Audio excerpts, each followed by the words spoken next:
आध्यात्मिक जो तत्व है, आध्यात्मिक जो स्पंदन है, वो कलाओं में कैसे देखने को मिलते हैं, उस सेशन को हम अब कैरी ऑन करेंगे. When the discussions of the session started, like Amit ji made a request that we need to bring, I mean, the Jaipur is a place and Jaipur is a city that has heritage and history and civilization for more than 300 years. I mean, Dundad ki dharti mein, there has been civilization for maybe many thousand years. Jaipur may be 300 years old, but what that is Jaipur now is 30. This is famous. This is world renowned. This is pregnant with the spur and spark of creative energy for the last so many thousand years.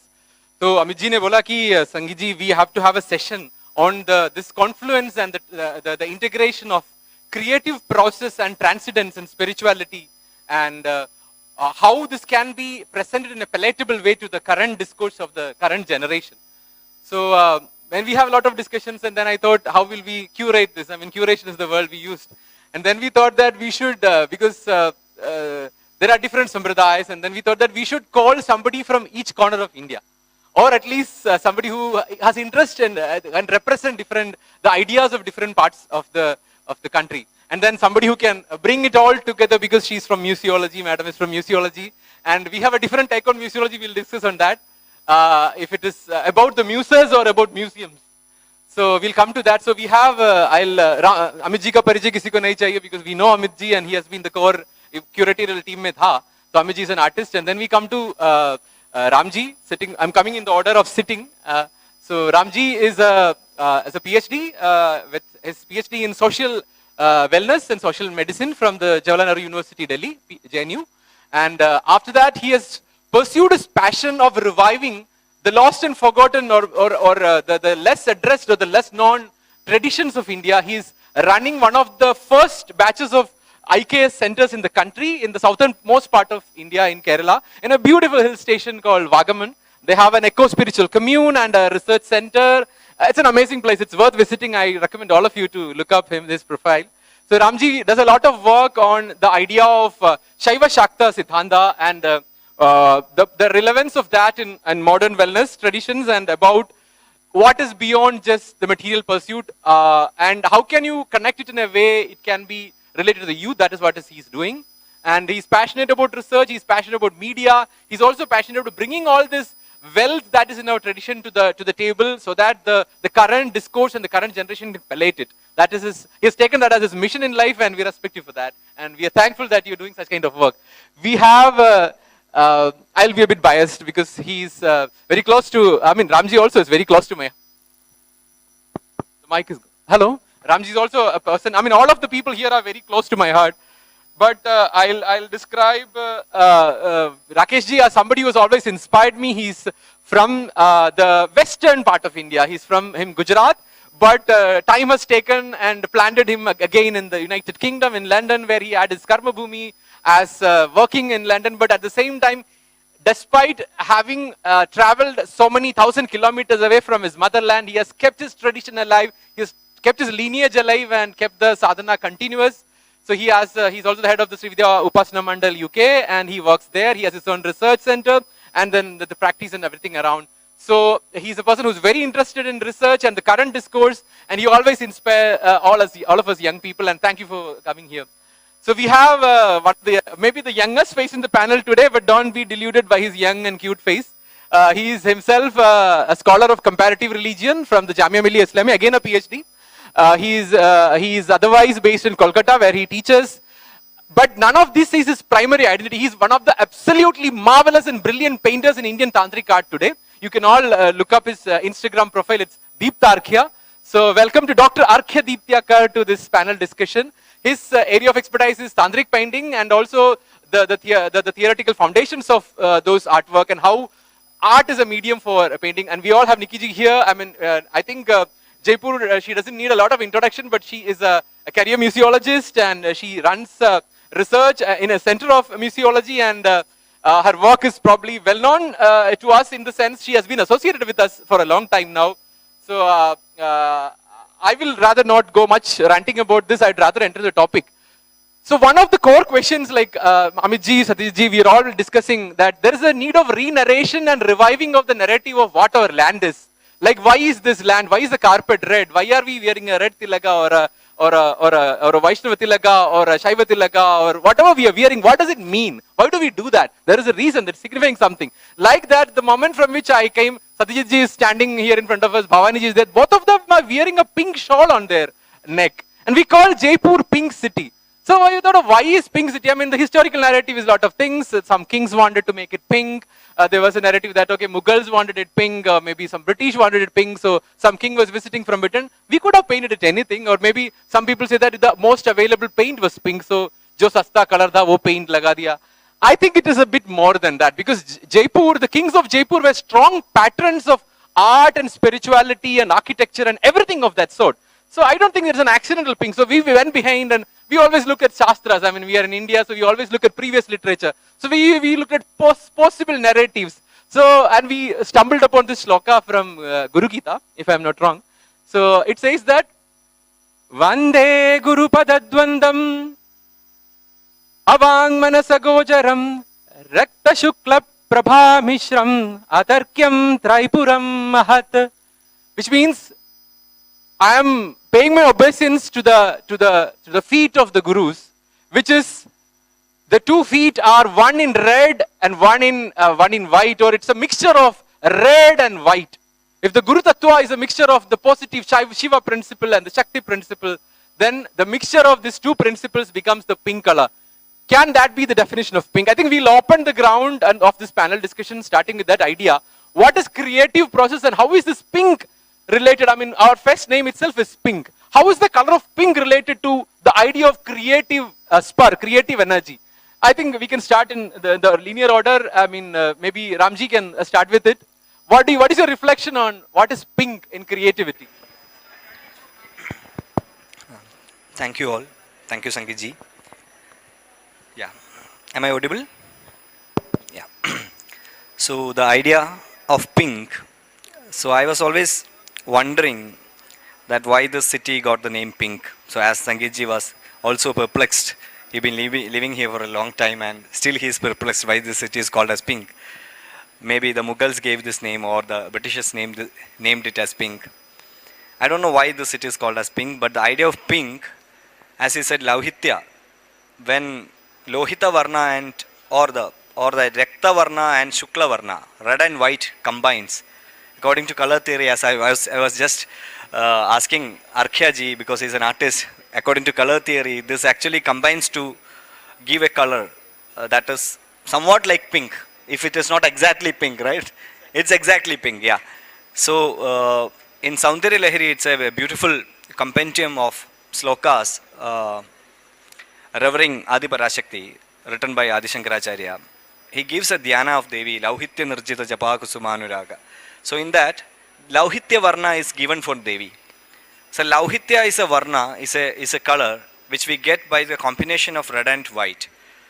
Red definitely is symbolizing menstrual blood, and white symbolizing semen, which means male quotient and female quotient together makes the pink, which is actually the color of the universe itself.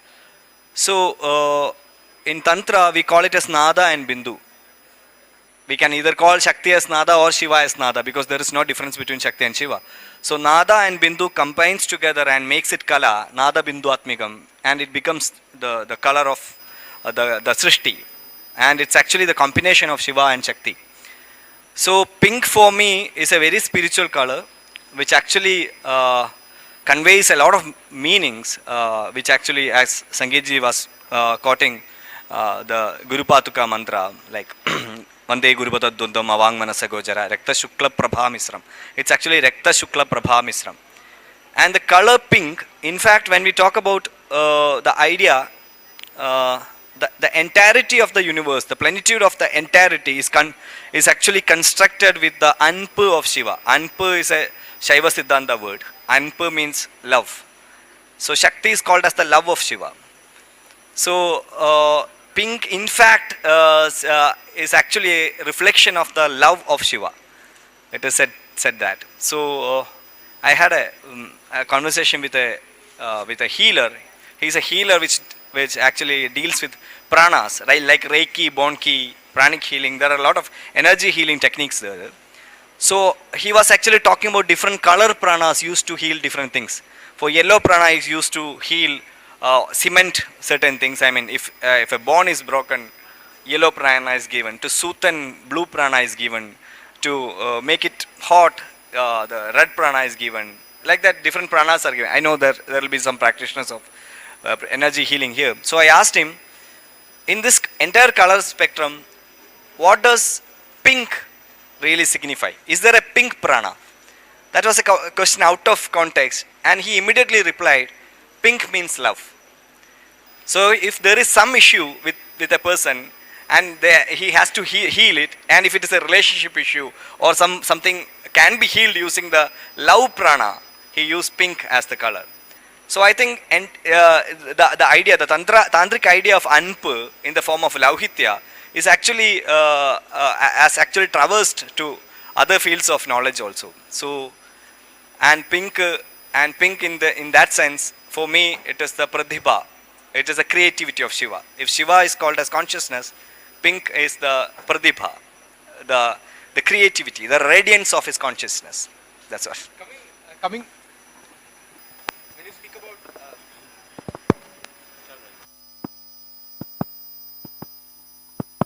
Yeah, I think it's working. So coming to again creative energy. I mean, we are talking about white and red mixing to pink. I'll come to red first because Rakesh Mama, I remember Rakesh ji is very passionate about the idea of Ganesha or the idea of the root elemental creative energy. Even creative energy has different levels. Creative energy can be very mellowed, poised in its pink form, or it can be very brutal and energetic and hitting like the carpet which is flowing here. The color of red, I mean, red is identified as the color of Lauhitya, starts from redness also, like Aruna Varna. So the redness, I mean a lot of us put the tilaka in red color. So the red color is about brilliant energy. And it is also about the brute creative energy that rises from the root of human being, the sense of being. So I would like you to look at this whole idea of how we have represented it in the form of Ganesha, or what is the idea of creativity and Ganesha. I mean Ganesha is a lot of artists prefer drawing Ganesha, paintings Ganesha, murtis, and it is a very interesting motif. How do you look at it as like the red color and the Ganesha idea? Well, first of all, we'll go back to Tantra. Now, many of the people on the panel itself are origins of Tantra. Now, when we talk about Tantra, we talk about the expansion of our consciousness. So when we talk about the expansion of our consciousness, it's just not a rigid, a vivid type of context that we just have to follow. It's going beyond that, stretching the borders. So I think with Tantra here, the expansion of this consciousness gives us many fields. It gives us creativity, whether it's arts of music, color, paintings, whatever it is. So the creativity in this Tantra comes all the way through. You just mentioned that Rakta Shukla. I mean, that's common sense. The red is the blood and the white is the Shiva. The red and white, when they mix together, you get the pink, which is us as flesh. Now, you're talking about, for Ganesh, usually they talk about Sindhu Varnan, but at the same time is going in the context of Tantra. We talk about Ganpati being in our Muladhar, as the Shat Chakras. The Muladhar is the color of red. So Ganesh at that type is Rakta Varna is Mahaganpati. So he's our creative force. Wherever you see red, red is a very, very life enhancing color. Red is very vibrant. Now, if we talk about a spectrum, now we're talking about creativity of Tantra. If you talk about, we have schools here of running from Tara, from Shri, from Kalikol. All of them work within the spectrum if you want to talk in science. If you talk about the 7 colors of the spectrum, Richard of York gained battle in red, going all the way down to violet. We say Lalita, for Sri Vidya, we talk about red. Red is her color, that vibrancy. But on the other end of the spectrum, the other end of that wavelength is who? Is violet. And that's what we call in Kali. So the whole 7 colors of that spectrum is within that. Even within that Shat Chakras, you'll have that. So the creativity in this Tantra you're talking about, it's not only an expression of external worship. With Tantra, you go one step deeper. It's Antarmukha samaradhya, bahimukha sudullabha. So we go within ourselves. We see the cosmos within ourselves as well as outside. There is not that much difference. So the creativity within Tantra is not that we have to follow a mechanical process of doing an external type of puja. We can do the same and gain immense value within by doing meditative processes. So the creativity in this is just by closing your eyes and seeing your isht, whichever isht that you may follow, seeing that within you and doing a mental worship for that deity will give you immense, not only immense pleasure, but it will give you that connectivity with that delta. So when you talk about colors, each of the kundalini is associated with colors. Okay, the kundalini also is associated with certain types of smells, certain senses. The greatness of this Shiva and Shakti is that we all go towards the gravity of being Shivatva. Whether we call Shiva number one or we call Shakti number one, there is no difference there. That 37th tattva, which Ramji will probably talk about later, this us ascending that scale to that Shivatva with the 24 tattvas of the Atma tattvas, where most of the Sankhya philosophies finish at. In Tantra, we go 2 steps even further than that. We go a bit esoteric and go further to the 36th step. The 37th step is the Param Samvid, where that Shiva or that Shakti is. It's inseparable. It's only later we go into the dichotomy of Shiva and Shakti. The differences happen, then we come down to what we are. So that creativity is, the more you go internal, this worship that you see. Things like, okay, in the process of Shrivida, we talk about the Shri Chakra. That's a diagrammatic representation of, we can say, the cosmos, ourselves, or Bhagavati herself. It opens up many avenues of philosophy. So within yantras, you have that expression of art. The second thing, even with mantras itself, the mantras vibrate at a frequency, and that's why we say mantra should be given Guru Mukha. Not like nowadays that it's passed on through the internet or it's passed through the telephone or that. The Guru Parampara tradition, whether it's in music or whether it's in spirituality, it's very, very important, because when a mantra is transmitted to the person, it has to vibrate at a certain frequency. Every mantra, every bija has a specific frequency which opens up a certain level of consciousness within yourself. So that creativity expands. The mantra will create that creativity, and that creativity is what will get you to that Param Samvit, that delta.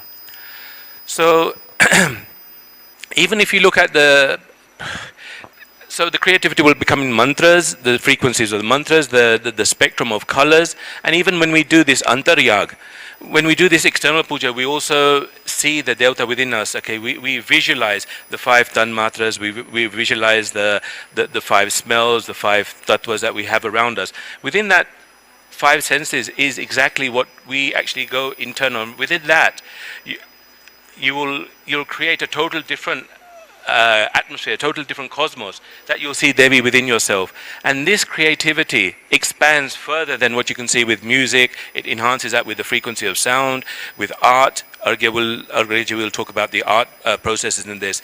So even in Tantra, the imagination is beyond, it's infinite. So within Tantra, okay, this expansion of consciousness is something way beyond an expression, and we have that freedom of expression. That freedom of expression go way beyond. Even when we internalize, we can have these certain smells, we can have these certain colors, we can have certain sounds, we can see certain apparitions, certain deltas. All that creative force is within that that philosophy, that spirituality, not religion, but that spiritual. Where religion has its limitations, spirituality takes over from that. So spirituality has no bounds, and that is what we call that Tantra. So, Argyaji, yes, carry on, Shiva. Thanks for that wonderful exposition of how the creative process comes. So we have covered like 2 colors, like Ramji has spoken about Lauhitya and the pinkness, and Vyasji has very beautifully elaborated about red. I mean, that's not the only colors that we associate with divinity. I mean, we are sitting in Jaipur. I mean, red is not the most, red and pink are not the only colors that are here. Another name for Jaipur is Gupta Vrindavan. I mean, Jaipur is also a Krishna Bhumi. Krishna means a lot of, we call Krishna in a lot of colors. We call Krishna as Shyam, we call Krishna as Krishna. But the original meaning of the idea of the word Krishnata is blackness. In a lot of modern conversation, we talk black is like a negative color. Don't wear it. It was never that way in India. Krishna, if you go to Govind Dev Ji, Murti, Chanki ka, Vigraha ka jo rang hai, wo kala hai. Kala rang hamare liye pavitra hai. For the Western world, maybe it looks very, very negative. Krishnata is Krishnata is blackness, and we own it. And we have here sitting with us Arkadipta Kaur. He's coming from the Kalikula Sampradaya of Kalighat or Calcutta, and Devi is Padmanabha Sahodari. Devi is the Mahavidya who left us the seventh daughter of Vasudeva. So we have with us Arkadipta Kaur from Calcutta, the land of Dakshina Kalika. How does the color, because if you are looking at color theory, we say that white reflects all colors. White is emitting all colors, or the prakashana is there. But the black is the vimarshana, the bringing back all the colors into itself. How do you see the association of blackness with Kalika and Krishna? And also, how is it relevant? Like blackness, I remember my teacher is telling me, don't use black unless you totally know what you're trying to do. Every other color in watercolor or oil or even acrylic, every other color you can mess with, but unless you know very well what you're trying to do, mess with black the last time only. So black is a strong agent. The moment you touch black into a mixture of a palette, everything changes. So how do you see the association of blackness, Kalika and creativity? So actually, we are pretty scared of the color black, because often we are taught to look upon black as something evil, something we should be like, we should avoid. So we shouldn't be wearing black dresses in sacred occasions, stuff like that. But how is this blackness interpreted by an aspirant who is into the path of Kali? Because the tantras, particularly Mahanirvan Tantra, there's a wonderful verse which says, I'm just translating it, that black is not any specific color. Black is the absence of all colors. Black is where there is neither red nor blue nor shweta pita, blue, white, yellow, black, blue, red. All these colors dissolve. Blackness absorbs everything. Blackness is like where all these colors are absent or they're merged into one. That is blackness. So you can't say absent, because blackness has absorbed all these colors. So ultimately, in the school of Kali, she is called Shunya. Now what is Shunya? Well, we are quite used to say Shunyam is void, nothingness, but no. Shunya is something that even transcends the binary of being and non-being. I'm not going to technical concept like Chatushkoti, Vinirmukta, stuff like that, but Sat and Asat or Nasat, well, leave those. So, which cannot be defined as either of these, which transcends everything. That is Shunya. But the interesting fact about Kali is that this Shunya itself, all what is Shunya, that itself evolves into this multiplicity of the universe. She who is beyond all colors, she who is beyond all categorization, expresses herself in multiple ways in the universe. And what is Shiva then? You see, when you look at the iconography of Kali and Shiva, Shiva is pure white and Kali is black. So Shiva is the state where all these colors have come into a state of equilibrium. So what has happened in him? Red, blue, all these colors, now they are at an equilibrium. So when there is equilibrium, none of the particularities are expressed. And black is something which has totally absorbed these things. So we are talking about the 36 tattvas and 37 tattvas. Let's not get into those technicalities. But Shiva, Parama Shiva I'm talking about. So Parama Shiva is the 37 tattva. 37 tattva who is like beyond the entire tattva scheme. And what happened? The schools of Kali, they go one step beyond. That is rising above that, where, well, not that Shiva dissolves. Shiva, Kali is the Shakti of Shiva, but she is that point, she is that center of Shiva's energy which Shiva himself cannot objectivate. A very transcendental state of my own consciousness which I myself cannot fathom. Where if I go, I am lost. I am lost in a state of samadhi. I am lost in a state of like a trance. So Kali is black and Shiva is lying dead under her feet. He is just feeling her pulsations within his heart, and she is the transcendental void beyond everything. She has absorbed his Shivahood, and when she feels like, she pours it out. And here we come to the concept of creativity. Now, we were talking about the Shweta Bindu, Rakta Bindu, so the male and the female fluids. So in the tantric visualization, you see they are visualized as two dots. One is one is white, one is red. So the white dot is Shiva, the red dot is Shakti. So it's like a Visarga. We're familiar with the Visarga in the Varnamala. Visarga is something that pushes something out, emits something out. In the tantric visualization, the yantra, the Bindu is Visarga. We see Bindu and Visarga as two polar opposites, but Bindu is Visarga, otherwise there could be no creation. Now, one question arises, what is the Visarga? What pushes creation?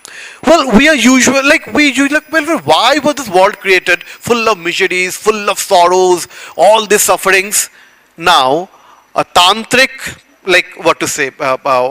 the followers of the tantric way, they would say that, no dear, this creation is not created out of, this world is not created out of suffering. It is an expression of bliss, ananda. When this ekoham vahusyam, this adi sankalpa, this prime ideation, the primordial, ideation on part of the absolute was taken. What was the driving force? In our case, we are prompted to do something only when there is something lacking. When you lack something. But in Paramashiva, Parashakti, whatever you call it, there is there is nothing called lacking. It's full. It's replete with everything. It's complete and whole. So what can drive anything else? What can cause creation out of the whole? Only and only Ananda, plenitude. Out of fullness, it pours its fullness out. What? Purnat Purna Mudachyati. And whatever comes out is also Purna. This creation is Purna. This macrocosmic universe and this microcosmic human body are basically the same. The body is the microcosmic version of the entire universe. And that you see in the yantras, the energy pattern, with the Bindu at the center. So this Bindu is the cosmic unit, the cosmic wholeness. And within that wholeness, you experience all the multiplicity of the universe. Within this body. The body is actually yantra. And this body is the universe. And even when you look at the iconography of deities, you see Kali with 4 arms, with Khadgamunda Varabha, her tongue hanging out, or Tripura Sundari, with all her resplendent beauty, exuding this all beauty and charm, red color, we were talking about the color red color, Pashankush Ikshu Chapa, Balarka Mandala Bhasam, Chaturbaham Trilochanam. Why these forms? Or now, do you think that there's just deities residing, some entities residing somewhere with hands and feet walking and walking around in some place called heaven? No. Every iconographic form, all these iconographic forms, all these deities, they are but, the mantras translated into physical energies. When you view the mantra, the energy patterns, the mantra, from the physical plane, you see this form. Yeah, absolutely. Exactly. Thank you, Arkhaji, for that exposition of how the whole cosmos of the discourse comes and melts into the black color. So the whole discourse of colors, we'll come back to the idea of colors, but what happens here is all these colors or all these ideas are for the pleasure, the plenitude, the idea of multitude or the relishment of the individual, the rasa. Yes. In India we have the theory of rasa. Whether it is Chitra Sutra or whether it is Natya Shastra or whether it is Nadaka, we have the idea of rasa, where you're projecting something as an artist or a performer or a singer out, and then there is a reception of it. The bhava is made, the rasa is inside the artist, the rasa is expressed as a bhava, the bhava is captured by the viewer, and the rasa happens inside the receiver. So this has been curated. This is the only thing that we have. This is the only business that we have done as a civilization for the last 10,000, 20,000 years, whatever it is. This is the only business. We have been transmitting, receiving rasa on its all kinds of multitude of forms, and there were a lot of different kinds of documenting it. Once upon a time, we only had text, and later we thought that we have patronage of kings, we got art, we got sculpture, and then we had to have a place where we have to house all these things. And then we got an idea. I mean, it was the temples. I mean, Jaipur is a city of temples. And Jaipur, the city itself is a temple. I mean, we know the Navaghanta Mandala, how the whole idea of Jaipur, जैसा हमारा चार दीवारी बसाया है, जैसा नवघंटा मंडल है, जहाँ नवग्रहों का inspiration से जैसा बना गया है. I will claim that the city itself is a museum of civilization that way. And coming to my next speaker, she is a museologist, a career museologist. And we are talking about Satyam Shivam Sundaram and the whole idea of how the whole concepts of art, sculpture, literature, theory, discourse, religion, everything comes into a space, and it is spaced into a space which we call as museum. I mean, it has its origins in the Greek terminology of a place for the muses. Muses were the deities, like we have Vagdevatas and Nitya Devis in the Shakti Sampradaya, or we have Kamala in Vaishnav Sampradaya, or even in Shakti Sampradaya.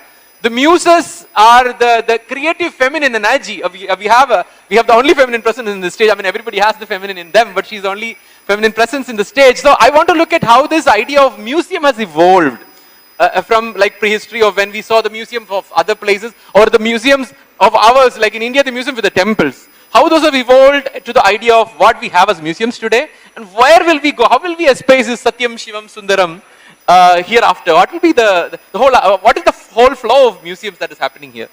Yeah, so thank you, Sangeet, for that very specific question on museums to me, because I was very overwhelmed by the kind of artistic philosophy that flowed just before me. But being a Jaipur person and being a historian, I would like to comment a bit, with your permission, on why we call the city Pink City.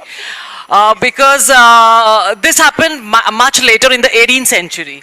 And that's when a British prince was visiting us, and the king decided to color the city pink. It's as simple as that. But why the color pink? So that story needs, I mean, the only evidence we have in the sources is that it was at the whim of the ruler. But but there is art in it. Yeah. But there is art in it. So the royal symbol of the Jaipur Gharana, or the Jaipur royal house, was Kachanar. I don't know what is Kachanar in English. Somebody would. It has pink flowers, very beautiful pink flowers, and it blossoms in the. So the silver coin of the Jaipur. If you go into a museum and see a Jaipur royal coin of that time, silver coin, it will have a branch with small dots, and that is Kachanar ka jhad. It's a bush, and that is why the language that we speak in Jaipur, the local dialect, it's called Jhad Shahi. That coin was called Jhad Shahi. So the color pink actually comes from the royal emblem that we had. So how the theme turns into something so all-pervasive that the city is called Pink City. The festival we are having today is called Pink Fest, and so I think it's how a theme pervades into the subconscious. So if we don't realize it, how a material thing has its spiritual connotations. So that's one thing I wanted to say. The other thing also, I will take the liberty of, because so many thoughts were flowing on the color red now. So as a historian, I mean, and as a sociologist, D.D. Kosambi wrote this very wonderful treatise called Myth and Reality. And he goes into certain aboriginal tribal practices that tell us about the practices that we have today. So the red tilak, which you mentioned that we put on our foreheads, he says it's come from the tribal rituals of sacrifices. And it is actually blood. I mean, as you said, red symbolizes blood. So you put your forehead on the sacrificial altar, and then the color remains on your forehead. And now, of course, we don't do the sacrifices anymore, but we do have this auspicious red sign over here. It's a sign of energy, life, and all those things, which all actually originates from that practice. That's one other thing I wanted to say, coming to the museums now. So museums, you gave a very beautiful picture of museums, that it was from a muse, and it was this and it was that. But in reality, the way museums originated was Cabinet of Curiosities. It was only called Ajayab Ghar, where we housed something which was unusual. We didn't want to inform people, we just wanted to get entertained by something very different and exotic. And that happened, that we exoticized things through a Western gaze. We were museums that, I will speak about the Indian scenario more, but even it happened in the West also. There was this whole Orientalist gaze of othering the Indians. Yeah. Indians themselves were object of museums. हम भी अजीब ही थे. We were also the part of the whole trope of strange and exotic. So sometimes you will have pictures of Indian people in their Indian attires as a museum exhibit. So, and again I would like to bring in Jaipur here, that it was in the early 19th century, Madho Singh ji, you must have all heard about the Albert Hall Museum. That's our biggest museum. Now that museum it emanated from Jaipur exhibition. And Madho Singh ji decided that we will have a museum, we will not house strange and exotic things. We will house and exhibit and display things in the museum that we want people to show, we want to show to people, not what they want to see us as. So there is this whole, you will see a very beautiful pottery collection in different ways, and Jaipur blue pottery is of course very famous. It's all because of that museum. He decided that I'm not able to procure pottery from everywhere, so we will have pottery school, and we will produce Madras pottery, we will produce Bombay pottery ourselves. So all that pottery, Hala pottery, Multan pottery that is housed in that museum, that's actually produced in Jaipur due to the efforts of Madho Singh ji. But the other very interesting thing he also did was that we will also display things that we want to see. So there is Vienna pottery. He got Vienna, he was not getting the original pottery from there, but he got replicas from Vienna. He got replicas from England. There is this Queen's ware, which is very, very interesting. So this is how the museums turn, within the colonial trope, within the imperial gaze, there was this kind of an effort, and there are many other efforts. Maharaja of Travancore, he housed his own collection. But there is also now how the museums are changing. They are also talking about everyday objects, what we call ethnology. So there is this whole debate by Christina Krebs, and she says that this whole, ethnological objects, we always, there is this Arna Charna Museum beyond Jodhpur, yeah. So they have a collection of 190 brooms. झाड़ू लगाते हैं तो तरह तरह का झाड़ू है. There is a whole ecological context to every broom that is there. But the debate now, which the museums are not addressing, is that we have come about the utility of the objects, the cultural context of the objects, but we are not talking about the intrinsic beauty of the object. The broom is also a beautifully crafted object. Yeah, but we are talking about the ecological context, we are talking about the cultural context, the utility, function. But how beautifully it is made, the intrinsic beauty in those ethnological objects is not being adequately recognized by the museums. So that's something we need to address. Objects, I got fixated on objects and broom, because coming back to the Devi tradition, Jaipur and Rajasthan is the place where there is a Devi who holds the broom. And Devi who holds a broom, it's not the, I don't think it's the Aam Aadmi Party broom, it's not a political broom. But this is of cleaning, and this is origin to one of the most relevant things that has happened, a wave that swept us like 2-3 years back, the whole time when we were all boxed into our houses in a pandemic and we were all closed up, we had vaccines. Rajasthan is that geography in the world which has technically brought about the idea of vaccination. Then that is again through a broom. Sheetala Mata, the idea of Sheetala Mata, I have heard legends about Sheetala Mata that you can go to a Sheetala Mata ka practitioner and you can, his broom will caress your body in a certain way that he will ask you, how many days of fever do you want? Basically, the modern vaccine cannot give you a measured vaccination level. But the Purohit of Sheetala Mata could give a vaccination level depending upon the strength of the person, that I will give you such a carousel with the broom that your fever will last for so many days. It is now being studied. We're talking about the AIAS system. The core coordinator of AIAS, Khandimurthy ji, always talks about this. That the whole idea of vaccination, he's a medical researcher, I think he's a biotechnology researcher. He talks about whole idea of vaccination emerged out of Rajasthan. How many Rajasthanis knows this? How many Rajasthanis take pride in this? Garv kitne logon ko hai? Coming back to mathematics, we are looking here, everything is going digital, there is a digital camera, there is a digital device in everybody's hand. The digit itself, the digitality itself comes from ones and zeros. He talks about white and black, 1 and 0. Shunya ki multiplication, subtraction, addition, division, दुनिया में पहले बार Codify किया वाला व्यक्ति एक राजस्थानी है researcher.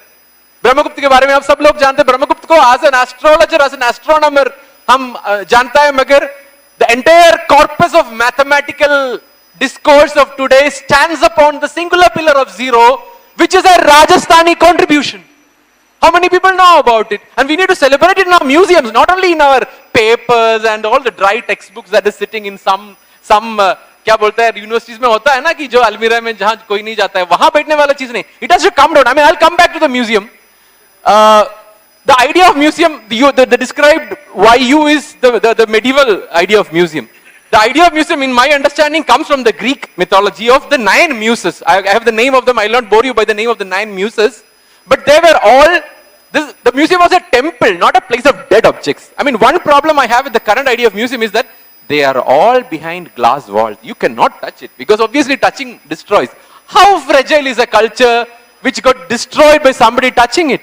Our temples were museums, I will say. They were museums as temples of muses. They were places that celebrated art forms. Kathak, Bharatnatyam, Odissi, all of this flourished inside the temple premise. Painting flourished in the temple premise. We have Khajuraho, like so, not so far from here. That is a museum. These are living museums where we are not putting art behind glass walls. So we need, and Jaipur is a city where art is not behind glass walls. You can go and touch it. We need to bring back those traditions. Maybe we can make replicas. I'm sure that fragile stuff cannot be touched by everyone. But we can make replicas and bring the museum to the people. I mean, we are living, I'm a teacher also, so I know, I'm a teacher also. I'll just come back to that. I'm a teacher also. I feel that our students, maybe some of them are sensitive. We need to motivate them to go to the museums and the galleries. That everything is not about flashing and scrolling, that scroll in a flashing screen or in a TV. There is life more than that. There's a tactile living culture around us, and museum are important. And how can we bring the youth back to museum? I'm giving a second question to her. Yeah, no, it's thank you for that because I couldn't contain my thoughts after that. But I just want to share with you that we had this just a few days back because this is so fresh in my mind that this Chhatrapati Maharaja Shivaji Vastu Sangrahalaya in not Chava, in Mumbai. So they have these mobile museums. They have these buses in which they have these replicas of they have connected, 2-3 civilizations and the similarities in them, the ancient sculptures. So we had this bus visiting our university. Just, I think it was 3 days, it was on 15th February that we had. And we were not expecting, we just invited them over. We had put the bus on a place where normally people have to cross that road when they go to their hostels for the mess or for the classes and everything. On a busy route in the campus we had put. And surprisingly, it was there with us for 3 to 4 hours. And we had a footfall of 500 students. Yeah, so we were amazed. And then of course it was in Jaipur for another 2 days. So some of the students who missed it because the word spread, so they went to the other institutions where it was being housed. So museums are doing a lot of work. The only thing is that when we go to the museums, even though temples are more sacred and sacrosanct and everything, we try, in making museums secularized, we take away the way people would emotionally connect to the objects. So what really happens, there are certain sacred objects. For example, in some of the museums, in Hyderabad museum, there is the relic of the Buddha. And if a practitioner, somebody Buddhist is visiting that place, would visit it very differently from the way a non-practitioner would visit. What are we doing for that? Why are we secularizing museums in such a way? Needed even. It is needed even. It is not needed. If they want to prostrate, if they are expecting even non-practitioners to take off the slippers or the shoes, that's minimum that we can do. We can always do. We can respect the faith that is attached to it. And that is why when you say the tactile sensation in the temples is more open, because it is connected to faith. They will not vandalize it very easily. So with art, we have that fear. As a museum person, I have that fear that somebody might vandalize the object. That's the fear that we have to address. I think crossing over fears is something that we need to focus on very much. But that crossing will come from a feeling of relish, from a feeling of celebration. And then for that crossing to happen, and once that is imbibed, then the light comes out, the white comes out. I mean, I'll take this opportunity to put back the mic into the person, for his review on what is happening. The person who put all of us into this pool, because Amit ji is the guy who told me that, Sangeet ji, we need to have such a session. And I will start off with another, it's going very Discord heavy, so I'll sing something. So there is this thing I learned from one of the courses that Ramji was talking. So there is this shloka which is coming from the first first the beginning of Tandraloka, which is like this is Tandraloka is written by somebody, Tandraloka is written by somebody who is a doyen of both aesthetic theory as well as Devi tradition. We all know about the name of Abhinavagupta. I'm coming from Kerala, the land of Shankara. But Abhinavagupta is like another Shankara from Kashmir, or maybe a whole different vertical. So he has written this that Naumi Chit Pratibham Devi Parabhairavayogini Matrumana Prameyamsha Shulam Bhujakritaspadam Naumi Devim Sharirastam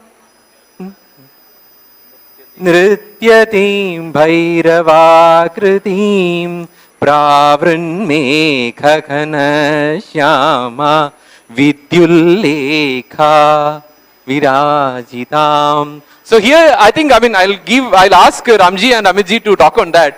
But my little understanding is that Abhinava is talking about how the whole idea of pratibha or talent or what we call like as brilliance in every single person sitting here. There is some kind of brilliance, some kind of energy that is surging forth. Amitji, we'll come to Ramji for the technical discussion, but as an artist, how do you see this whole discourse of pratibha in art? No, I think we should give more time to them. Yeah. We'll listen to them. But you can say something and then we'll pass on. I am a man of a rasa, not a man of a shastra. I receive all the knowledge, all the gyan through the ras only. And this is the land of a rasa. Here we have paintings, we have sculptures, we have many art installations. So ये जो ज्ञान है ये रस के through हमारे पास में आ रहा है. कभी कभी वो ज्ञान क्या बहुत भारी हो जाता है ना, बहुत, तो ये रस उसको बड़ा साधन इजी कर देते हैं. तो अभी what you sung, it's a beautiful composition. He talked about the white and black and white. So Krishna and Shukla. I am a poet also. So Krishna और शुक्ल के मध्य सुझाता श्रुत ज्ञान, कहाँ मन मछली गंतव्य, कहाँ अलबेला ऋतुफल. देखो देखो अर्घ चढ़ाते उन देवताओं को, भौमाश्विनी योग में तरने तारने को तैयार. दिशाएं शिलाओं पर सुस्ताती, देह मुक्त महाकाव्य की उपासनाओं से थकी समुच्च का विधान दोहराती है. अभिमान मत करना तुम सिद्ध वस्तु जमातों की जमात, नेत्रों में किरणों के पुंज भर चढ़ते आकाश पर रहना. हजार सागर की आयु वाले तुम ही इंद्र अग्नि आकाश काल यम हुत अथर्व दत्त रूप. गर्जो रुद्र बन तुम, कृष्ण और शुक्ल के मध्य सुझाता जहां कोई एक और श्रुत ज्ञान. So this is another manifestation of energy.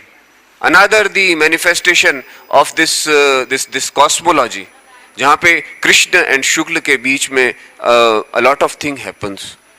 Shiv और शक्ति, शिवम शक्ति समायुक्तम, है ना, सम है.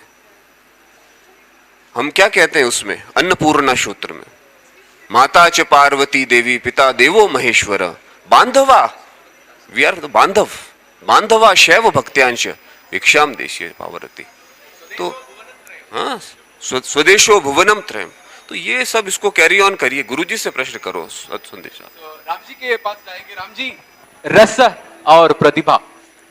Yeah, so he was singing lines of praise for Paradevi, Naumi Chit Pradibham Devi, Param Bhairava Yogini, Madhrumana Prameyamsha, Shula Ambuja Kritaspadam.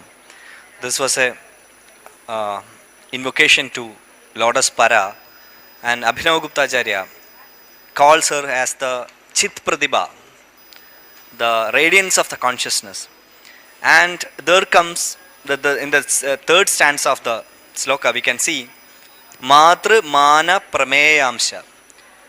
So today I was asking Sangeet ji what should we talk. Actually we were all discussing that what should we actually talk on.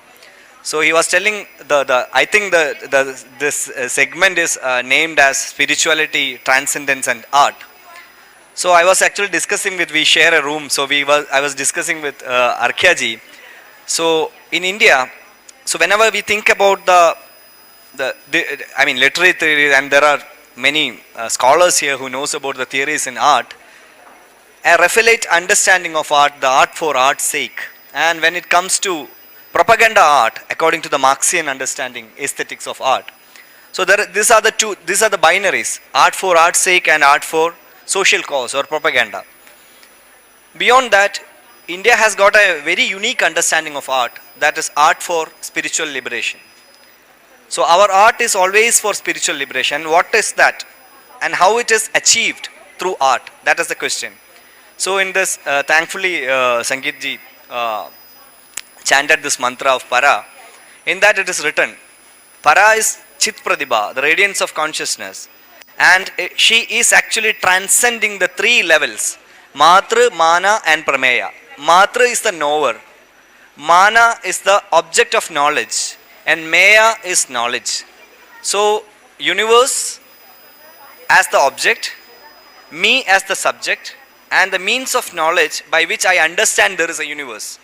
These are the three things. And if you actually translate it into art, it becomes the artist, art as a product, and doing art as the process. So there is a moment in the life of any artist, a performing artist, or even a painter, or dancer, anything. Let's take the example of a dancer.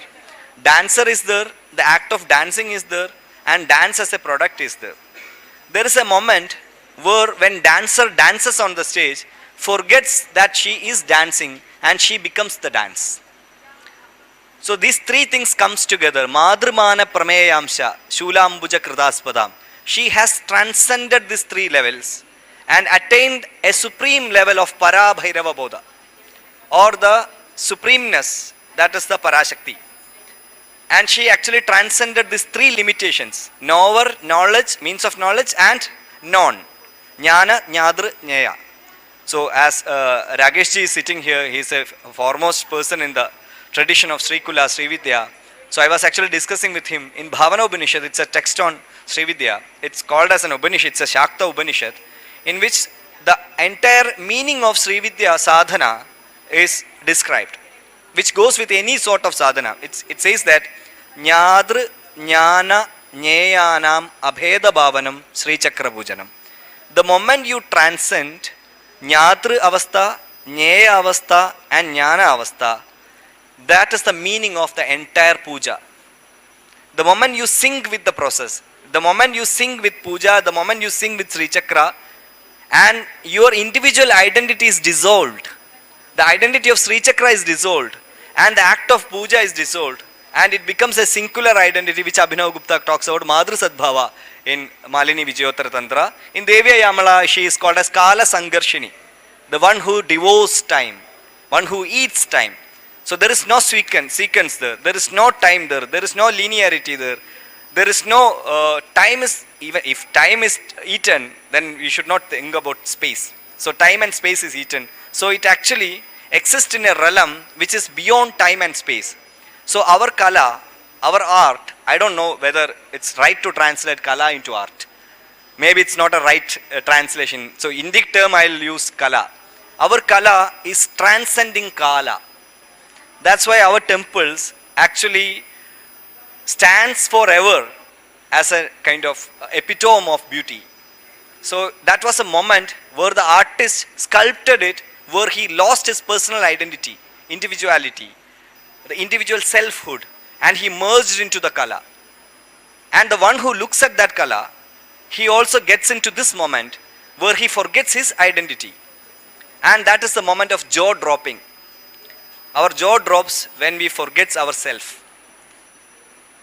Our jaw drops in three occasions: when we forget ourselves, when we sleep, and when we die. In these three situations, there is no selfhood. So if you see a beautiful artwork, if it makes your jaw drop, it is called as Vismaya. Bhairava Mudra in Tantra. Which means this is Visarga, which he was talking about. Visarga. This is the entirety, this is the meaning of the entirety of the creation. So for us, Kala is an agent, Kala is a supreme tool to make someone spiritually elevated. This is what. Amazing, Ramji, amazing. He talked about he talked about para. I mean, he is one person who has been literally pursuing the whole idea and concept of para as a devta. And the bija of para is sau. And the entire discourse of art and artistry, or even a lot of our pursuit in life, is about saundarya. There is nothing without saundarya. I mean, saundarya is beauty, it's aesthetics, aesthetology. Pursuit of anything beautiful is what makes art rich. I mean, look around us. I mean, it is about saundarya. And we have Rakesh ji sitting here, and there's the Kalla naam pravaram chitram. Pravaram chittam. Yeah. Dharma kamartha mokshadam. Yeah. Liyate paramanandam yayatmasa parakala. So, this is a the Saundarya is like, the Saundarya Anubhava is very core of the experience. I mean, Rakesh is here and he is a seasoned Upasaka of Sundari, Lida Tripusundari. And Sundari, I mean, let us, I mean, in the common parlance, if somebody looks, she's Sundari, I mean, she's beautiful, that's a primary element. Saundarya Anubhuti is there both in Upasana and in Kala. Like, what is the goal of any Upasaka? It is the Anubhuti, the Anubhava is the core. Absolutely. And how do you see, as a practitioner and also as a observer of art, how do you compare that anubhuti, the idea of anubhuti? I think what we've all got to understand is this anubhuti he's talking about, this bhava he's talking about, this ananda, it's all culminated into that spiritualness, it's culminated into something on a very esteemed higher level.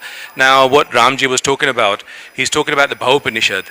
The Bhaupanishad is it's a meditative process to see the whole Sri Chakra Puja, the whole Sri Chakra, and how we delve into it and understand the philosophies of the creation.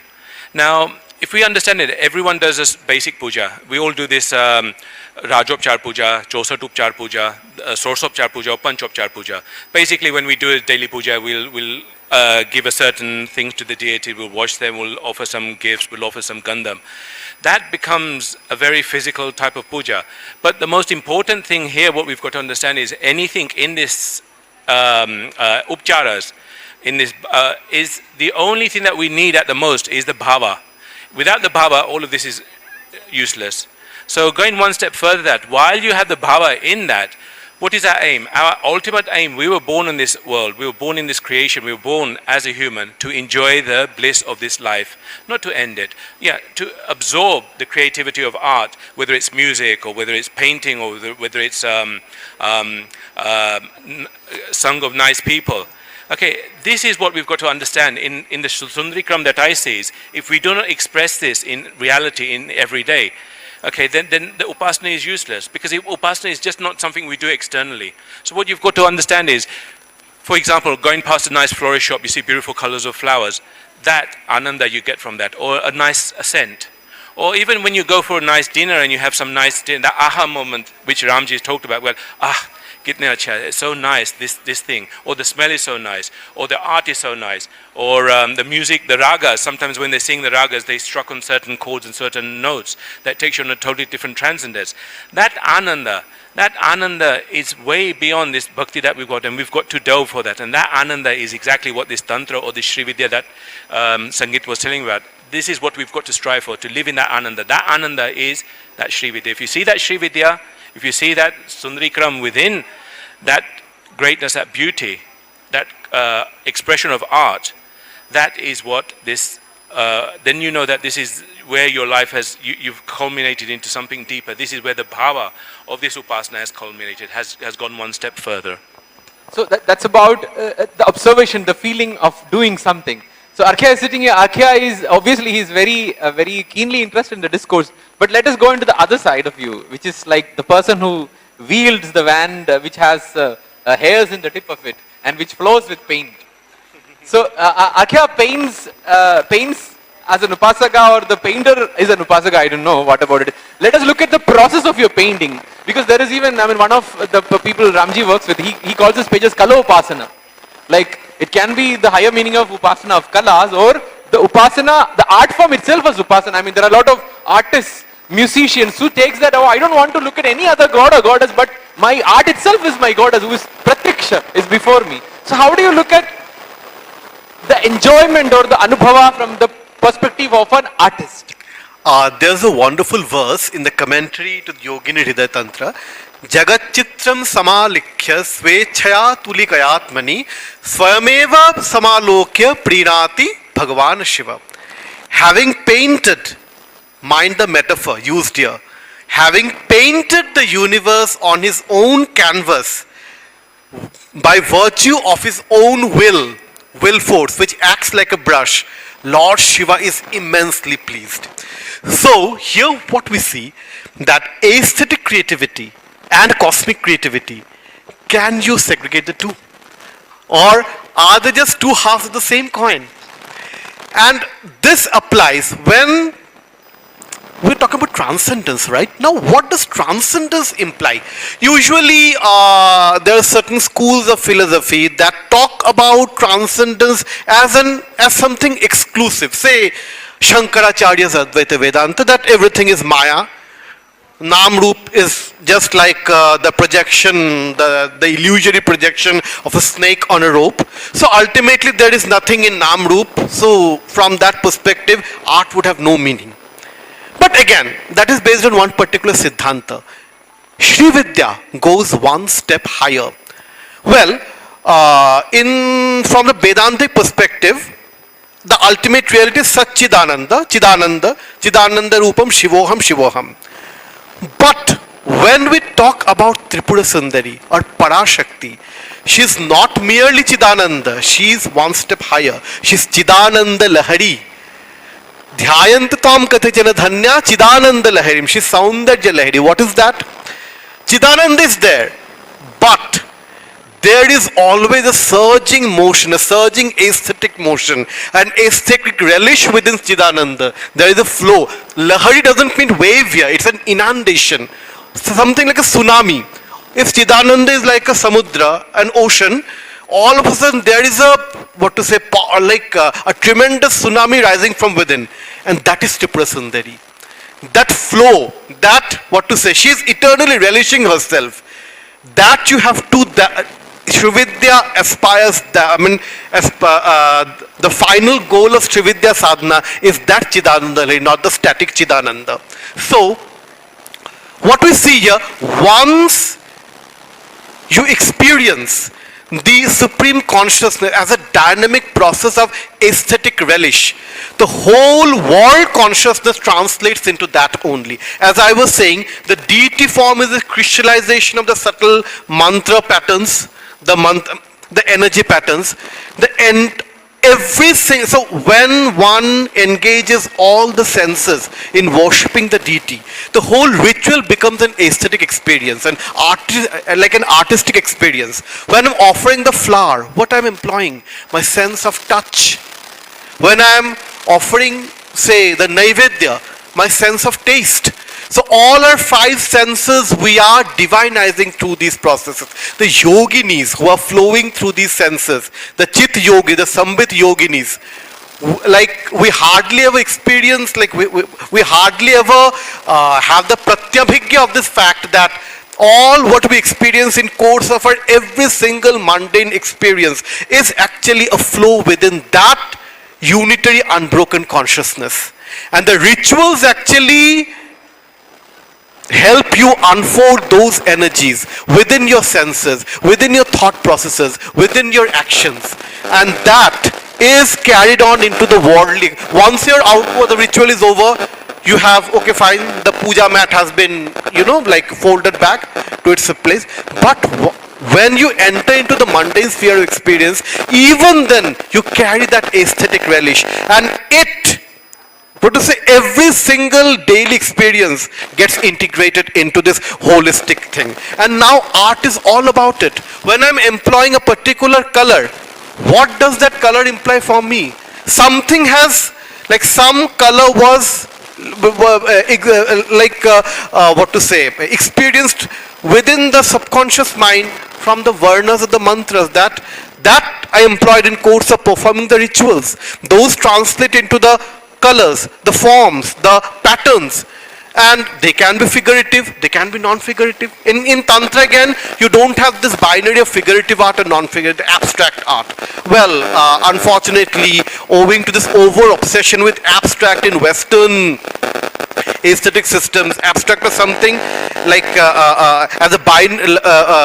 something opposed to figurative art. But here you see, when you visualize the iconography of a deity, have you ever thought, how can, say, anthropomorphic human figure have 4 arms, 10 arms, okay, elephant head? So again, where to draw the line between abstract and figurative thing? So aesthetic experience or artistic experience is something that makes you transcend the horizons, or like to say, the limitations of all phenomenal, like all our limited perceptions are made to are transcended in course of an artistic creation, in course of an aesthetic experience, and that is where you experience the beauty of Tripura Sundari, which is flowing from form to form, from every single pattern to another pattern, and that complete wholeness is what is called rasa, rasa vaisa. We are coming towards the end of this session probably, but I mean, we have one more query probably to Neekee ji, and maybe we can sum up on that query together. Like, okay, all this experience is well and fine, but how can we preserve it for the time to come? I mean, all this brilliant heritage of aesthetic tradition, of Anubhava, Rasa has been given to our forefathers, and we have it in the textual form, which is exceptional, brilliant, very good to sit in the library. How can we bring it about into the people? Because museum is also a place of people, and museums should not be just tied up inside rooms and in buildings. So as a museologist, how do you believe we can bring it out to the masses? How this wealth of knowledge and experience can be brought into the masses? I'd really like to break the bubble that we can't do without the text. We have to understand the text, but the point is that there's this, I'd like to draw your attention to this really wonderful book by 2 cognitive archaeologists who've written the book Inside the Neolithic Mind. And the subtitle is more important for us. This is Consciousness, Cosmos, and the Realm of Religion. So they tell us, and they've done field work on different sites of the Neolithic age, and they tell us that despite our cultural differences, you know, they've studied in Europe, they've studied in Asia, and they realize that when we think inward, then we think about the bindu that you were talking about. So all the expressions in the caves in the rock shelters, you know, there is another book by the same archaeologist, by one of them, which is called The Mind of the Cave. So we go to that bindu, we go to the center point of the cosmos. Even in Buddhist art, we have this stupa, which means different things to different people. But at some point, it means the axis mundi of the universe.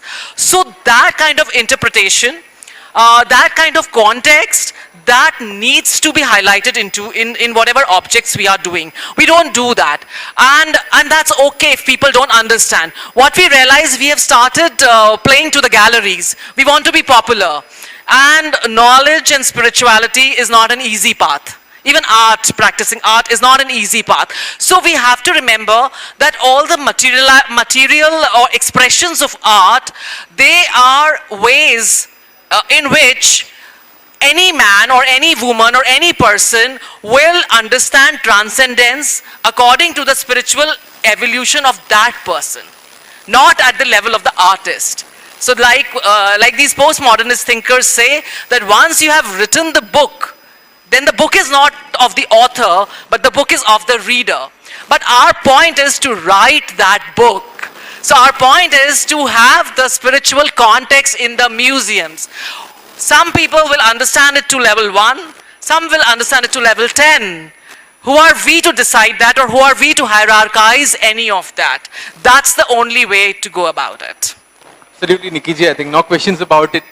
There is this, I mean, he was talking about Saundarya Lahari. I mean, this reminds me of this beautiful verse from Saundarya Lahari. I mean, we'll conclude with this song, and then we can move on. This discussion never ends. I mean, I can imagine that we can go on for hours and hours.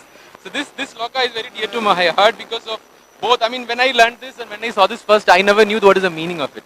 I mean, maybe we can reflect on it later.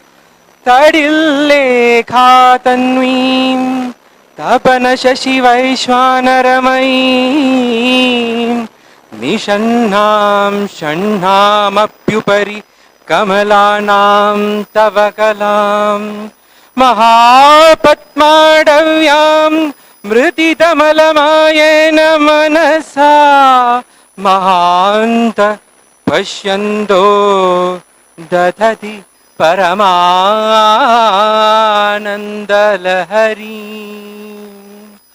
Thank you all for coming here. I mean, Ramanand is here. His group is now doing an event on Saundarya Lahari. You can search his name and see on that event. Otherwise, you can all see the profiles of all of the speakers in the website and also in our brochures.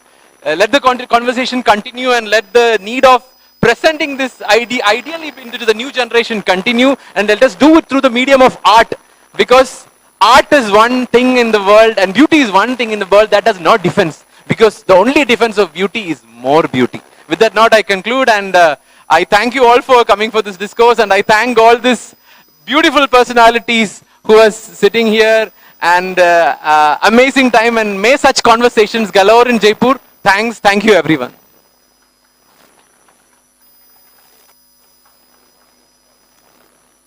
Thank you so much, Sangeet. Thank you. Special thanks to you for conducting this such a wonderful talk. It's kind of a samudra manthan. So we all are demons and you all are the devtas. तो एक समुद्र मंथन है, churning of the ocean.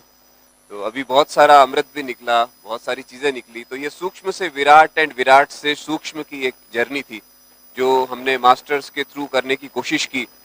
Ancient knowledge और through new India. तो ये भी एक नया भारत है, ये भी एक नया परिप्रेक्ष्य है. मैं जय भाई साहब को फिर से बुलाना चाहूँगा. धर्मेंद्र भी प्लीज आए, और विक्रम जी प्लीज, विक्रांत जी साथ में आइए please. Let us facilitate our guest. सबसे पहले will start with the moderator. सबसे पहले तो मॉडरेटर से शुरू करते हैं आज. बताओ रसा. No, it's okay. This special color, that's why we. Krishna Varna.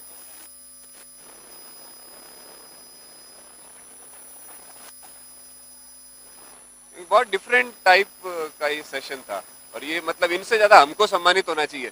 क्यों साहब? सम्मानित तो हमारा हमें होना चाहिए. प्लीज आप निक्की जी.